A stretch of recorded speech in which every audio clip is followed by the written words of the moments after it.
Buenos días, hoy vamos a hablar de la acción de la toxina colérica procedente de la bacteria Vibrio cholerae y cómo esta altera la ruta habitual de la transmisión de mensajes y señales químicos en diferentes condiciones para la célula.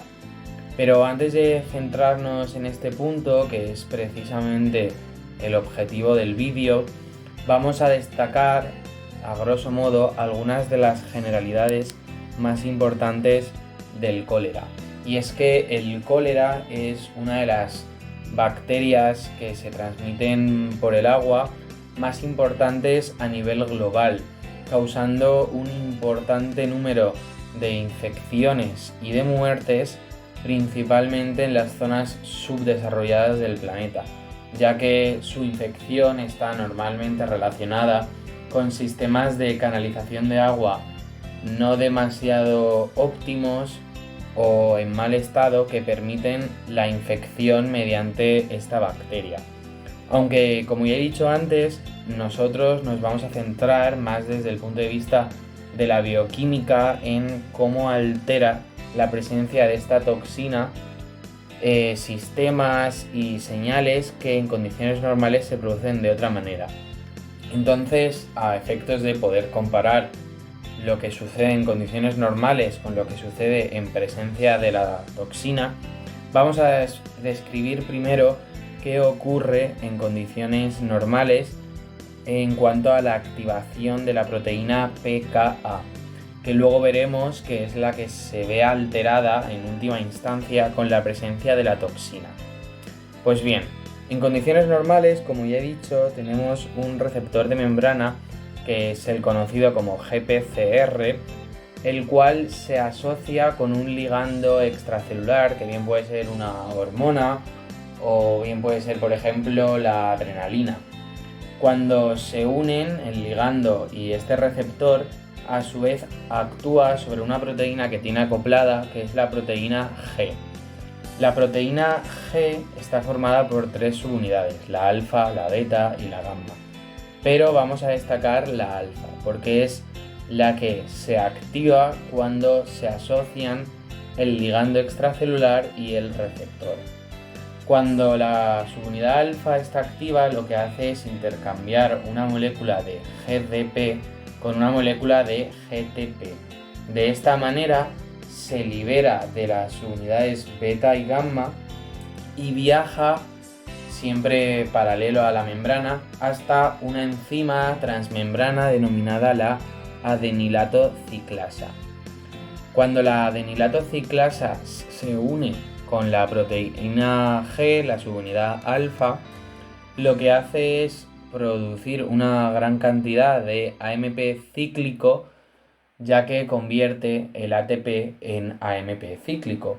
Y este último es un segundo mensajero importantísimo a nivel celular, ya que funciona o sirve en una gran cantidad de cascadas de señalización.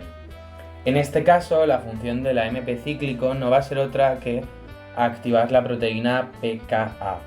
Ya habríamos llegado al último paso de esta cascada que queríamos explicar, pero es que hay que tener en cuenta que el pKa tiene funciones muy diversas, como podría ser la liberación de glucosa al medio extracelular para favorecer diferentes respuestas, etc.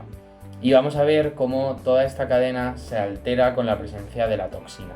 Bien, rebobinemos ahora para ir a ese punto donde se ha producido la ingesta de la bacteria y esta ha llegado hasta nuestro intestino, más específicamente hasta las zonas del íleon y del yeyuno, que son las zonas inmediatamente anteriores al intestino grueso, y luego veremos por qué se sitúa en esta localización y no en zonas anteriores del intestino delgado, pero ya anticipamos que es algo relevante. Si ampliamos, si nos fijamos ya a nivel tisular, vemos que en esta zona la bacteria comienza a liberar sus toxinas. Las toxinas de Vibrio cholerae son de tipo AB. Vamos a encontrar dos grupos dentro de esta toxina que tienen funciones distintas. Por un lado encontraremos una subunidad alfa y por otro lado, una subunidad A y por otro lado 5 subunidades B. Las subunidades B tienen como función el reconocimiento de las células epiteliales y más específicamente del gangliósido GM1, y es que cuando se unen el GM1 con las subunidades B de la toxina, se favorece la endocitosis de la estructura completa de la toxina, de manera que ya encontramos en el interior celular la presencia de esta toxina.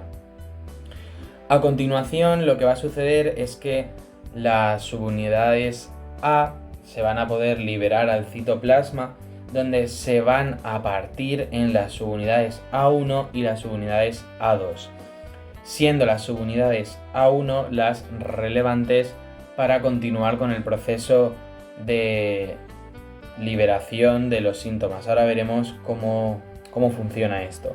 Y es que la subunidad A1 se puede asociar al factor de ADP ribosilación, también conocido como ARF6. Hay que tener en cuenta que ARF6 se trata de una proteína G y como tal tiene que activarse o desactivarse. En este caso, para que la unión pueda producirse, tiene que estar activa, es decir, tiene que estar asociada a una molécula de GTP. ¿Por qué? Pues porque las A1 se van a unir precisamente en las regiones interruptoras de ARF6, concretamente en la región interruptora 1 y la 2, donde si no está asociada la molécula de GTP no se va a poder producir la unión. Una vez se ha producido, se dice que A1 está activa y A1 activa tiene la capacidad de transferir un grupo ADP ribosa desde una molécula de NAD+, que ahora pasará a ser una molécula de nicotinamida, a precisamente la subunidad alfa de la proteína G. Esto es de lo que habíamos hablado al inicio de esta subunidad alfa de la proteína G asociada al receptor. Es precisamente esa proteína G. Más específicamente se une al residuo 201 de arginina de esta subunidad alfa. Y lo que hace es activar de manera perpetua esta subunidad, haciendo que ya no haya actividad GTPasa, ya no se pueda volver atrás, no se puede inactivar. Teniendo esta estructura constantemente activa, lo que va a hacer es asociarse de nuevo a la enzima adenilato ciclasa, que ya sabemos lo que hace. Activa una gran cantidad de AMP cíclico. Pero claro, como tenemos la subunidad alfa de la proteína G activa de manera perpetua, esta está constantemente activando a la enzima adenilato ciclasa, lo que genera una producción de AMP cíclico muy importante, activando así finalmente mucha mayor cantidad de pKa de la que debería, y además al no haber actividad GTPasa, este proceso ya no es reversible.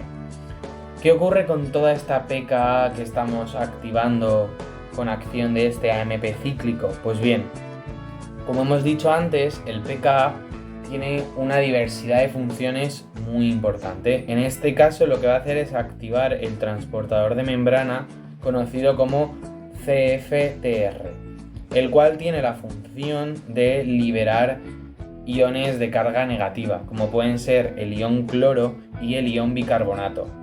Esto genera una descompensación muy importante a nivel de cargas entre el medio extracelular y el medio intracelular, lo que hace que de forma pasiva salgan también al exterior una gran cantidad de iones de sodio más para poder compensar todas estas cargas. Pero claro, esto genera a su vez un nuevo problema, y es que se produce un desbalance osmótico muy grande, el cual implica también por transporte pasivo la liberación de una gran cantidad de moléculas de agua, deshidratando de manera notoria las células.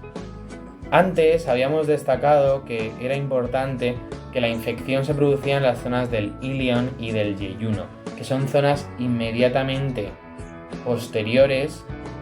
inmediatamente anteriores a el intestino grueso, que tiene como función absorción de agua.